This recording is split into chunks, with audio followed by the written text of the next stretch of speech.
Hi, I'm Chris Hoff, the Security Business Unit, and today we're going to talk about two really interesting terms used in concert: SDN, or Software-Defined Networking, and security. When you pair these two terms together, present some really interesting challenges and opportunities in our space.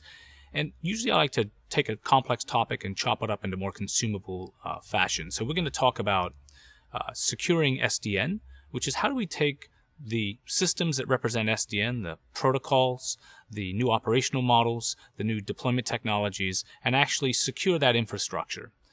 The second is security via SDN or through SDN as delivered as a service. How do we take a bunch of security services that were previously distributed either in virtual form factor in isolation or strung together in concert in terms of hardware appliances and make them really operate in new and interesting ways to deliver service in a much more agile and flexible way that makes it more operationally simple to deploy. So when we think about SDN, especially within the context of how Juniper refers to SDN and the kind of four phases or stages, we're talking about the extraction of services. And when we talk about extraction of services, we mean layer 4 through 7. There will be some services that relate to security, let's say layer 2 and 3, that will always reside in some form of hardware or software separate from SDN. But layer 4 through 7 services will be extracted off generally into x86-based systems that allow us to scale up and down and add services more flexibly. So that's stage 1. Stage 2 is the notion of centralizing management. And this is really about management from a policy perspective in terms of being able to deploy and instantiate policies and configure the devices themselves. Stage 3 is about centralizing control, or the controller functions of SDN, which actually relate to a lot of moving parts and components, but it enables you to really think about configuring the entire network, as well as the security that resides on it as a whole versus point solutions. And the fourth is then, how do I optimize the hardware that's involved in delivering the flows, packets, and ultimately services across my ecosystem? So when you think about SDN and security in those four phases, what's really interesting is we've seen an entire market shift and pivot, both in customers' eyes and our responses and other people in the vendor ecosystem's responses to what SDN really enables. Flexibility, agility, all sorts of interesting capabilities that we haven't even begun to scratch the surface on. We saw the emergence of things like OpenFlow, an SDN protocol, which is really good for layer 2, layer 3 capabilities, but really didn't do a very good job about addressing layer 4 through 7.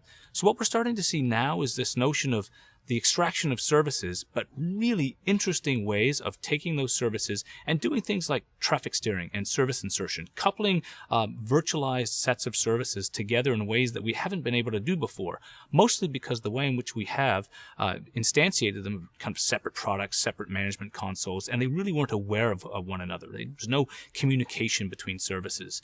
So what we're starting to see now is the ability, for example, to take trusted sets of applications that take telemetry and feedback from other areas of the network and other applications, basically use those trusted applications as conduits into the controllers themselves, which can then reprogram security elements, networking elements to dynamically respond to prevailing security events in the network, or just make configuration changes and policy changes en masse without having to configure hundreds of devices.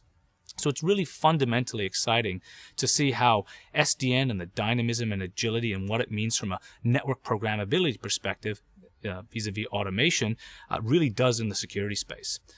We've seen lots of great examples of late from startups as well as large vendors like ourselves, where we're taking things that we've done in the past that we've really been constrained by the model of what the network can do in terms of feature velocity, in terms of our ability to add functions to networking devices quickly, and be able to really implement things in a way that's at a pace commensurate with what our customers want, but also introduce new services. So it opens up a really broad set of opportunities to allow us to really think differently about how we're going to start leveraging things like security intelligence as external sources through those trusted applications and communicate a wide variety of feedback loops into the security elements and then back into the network.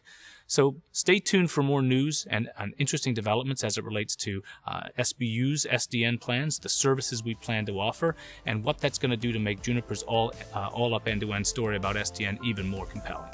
Thanks for listening.